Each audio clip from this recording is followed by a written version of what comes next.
नमस्कार विद्यार्थियों। मैं अरविंद सुलानिया, सहायक आचार्य इतिहास, राजकीय महाविद्यालय श्री गंगानगर, आज आपको कंपनी के द्वारा भारत में प्रचलित भूराजस्व व्यवस्था के अंतर्गत रैयतवाड़ी व्यवस्था के बारे में बताऊंगा। जैसा कि इसके नाम से पता चलता है कि रैयतवाड़ी, रैयत अर्थात कृषकों के साथ किया गया समझौता था। रैयतवाड़ी दो शब्दों के मेल से बना है, रैयत और वाड़ी, जिसमें रैयत का आशय है किसान और वाड़ी का है प्रबंधन अर्थात किसानों के साथ प्रबंधन। दूसरे शब्दों में रैयतवाड़ी व्यवस्था ब्रिटिश कंपनी के द्वारा प्रचलित एक ऐसी व्यवस्था है जिसमें राज्य या सरकार किसानों के साथ प्रत्यक्ष तौर पर भू राजस्व का प्रबंधन करती थी। भारत में कंपनी के द्वारा यह व्यवस्था मद्रास, बम्बई, आसाम एवं सिंध के क्षेत्र में प्रचलित की गई थी। भारत में ब्रिटिश साम्राज्य के कुल भूभाग के 51% भाग पर यह व्यवस्था प्रचलित थी। अन्य भागों में स्थायी बंदोबस्त और महलवाड़ी व्यवस्था लागू की गई। रैयतवाड़ी व्यवस्था को लागू करने का श्रेय कैप्टन रीड, मुनरो और एलिफेस्टन को दिया जाता है। इन्हीं के प्रयासों से भारत में रैयतवाड़ी व्यवस्था लागू की गई। इस पद्धति के तहत किसानों के साथ भू राजस्व कर निर्धारण भी रिकॉर्डों के सिद्धांत पर आधारित था। कुल उत्पादन में किसानों की कितनी लागत लगी है उसको घटाकर जो शेष बचता, उस शेष को राज्य और किसानों के बीच आपस में बांट लिया जाता था। इस पद्धति में भूमि का मालिकाना हक किसान के पास होता था। भूमि क्रय विक्रय एवं गिरवी रखने की वस्तु बन गई थी। इस पद्धति में भू राजस्व की दर वैसे तो 1/3 होती थी, लेकिन वास्तविक वसूली से कहीं ज़्यादा होती थी। रईतवारी बंदोबस्त के अंतर्गत भूमि का मालिक पंजीकृत किसान को ही स्वीकार किया गया। किसानों के साथ ही लगान निर्धारण किया गया। जब तक किसान नियमित रूप से कंपनी को भूमि कर देता रहेगा, तब तक उन्हें भूमि के स्वामित्व से वंचित नहीं किया जाएगा। किसानों को भूमि को बेचने और गिरवी रखने का अधिकार भी दे दिया गया।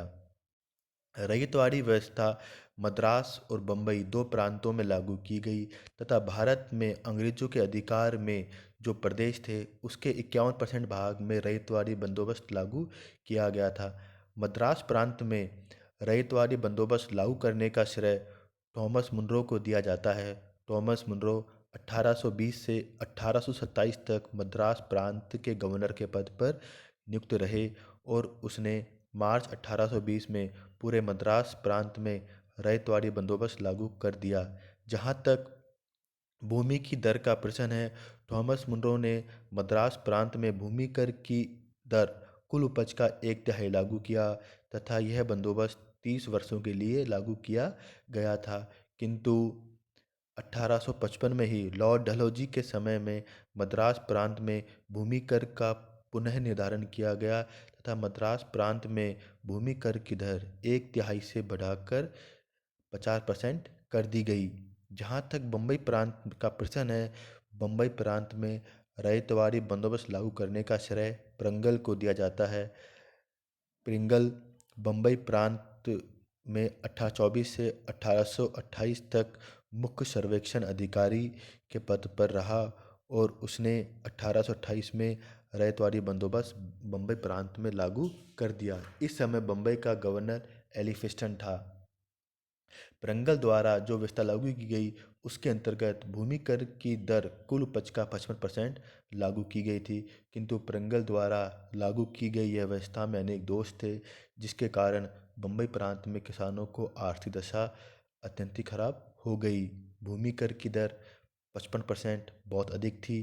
प्रिंगल द्वारा विभिन्न प्रदेशों में जो उपज के आंकड़े मालूम किए गए वो अतिशयोक्तिपूर्ण थे तथा भूमि के नाप के जो आंकड़े लिखे गए उनको काफ़ी बढ़ा चढ़ाकर लिखा गया था। इस कारण भूमि कर अधिक होने के कारण किसानों की आर्थिक दशा अत्यंत दयनीय हो गई। प्रिंगल के द्वारा लागू की गई इस व्यवस्था के दोषों को बाद में विनगेट द्वारा दूर करने का प्रयास किया गया। विंगेट 1835 में बम्बई प्रांत का मुख्य सर्वेक्षण अधिकारी बनकर आया और स्मिथ विंगेट का सलाहकार नियुक्त किया गया। विंगेट और ग्रांड स्मिथ ने मिलकर नए सिरे से किसानों की खेती की नाप कराई और उपज का सही आंकड़े मालूम करने का प्रयास किया, किंतु विंगेट के द्वारा लागू की गई व्यवस्था भी पूरी तरह से दोष रहित नहीं थी। अब हम बात करेंगे कि कंपनी के द्वारा लागू की गई रैयतवाड़ी व्यवस्था का क्या प्रभाव पड़ा। भू राजस्व का निर्धारण भूमि की उत्पादकता पर न कर कर भूमि पे किया गया, जो किसानों के हितों के लिए सही नहीं था। इस पद्धति में भू राजस्व की दर इतनी अधिक थी कि किसानों के पास अधिशेष बहुत ही कम या नाम मात्र का बचता था।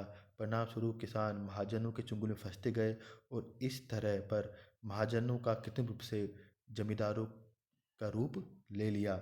इस व्यवस्था ने दोषपूर्ण राजस्व व्यवस्था के कारण किसानों के पास इतना अधिशेष नहीं बचता कि वो कृषि उत्पादन को बढ़ाने के लिए निवेश कर सके।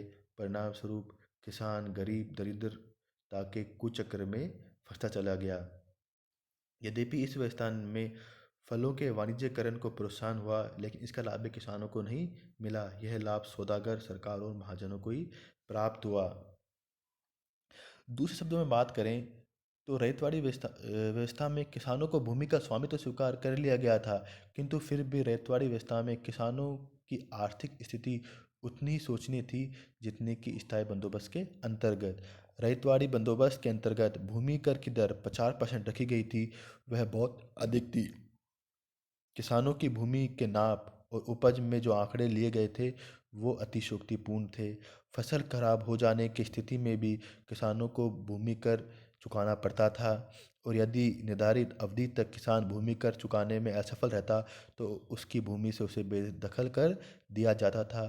फलस्वरूप किसान मजबूर होकर भूमि कर चुकाने के लिए साहूकारों व सेठों से ऋण लेता और वो साहूकारों के चंगुल में फंसता चला जाता। किसानों से भूमि कर वसूल करने की ब्रिटिश अधिकारियों द्वारा किसानों की तरह तरह यातनाएं दी जाती थी, जिसका उल्लेख 1852 में ब्रिटिश संसद द्वारा भारत में कंपनी की परफॉर्मेंस की जांच के लिए भेजा उस कमेटी ने रखी थी। इस प्रकार हम कह सकते हैं कि रैयतवाड़ी व्यवस्था भी किसानों के लिए सही साबित नहीं हुई और इससे किसानों का आर्थिक शोषण बढ़ता चले गया।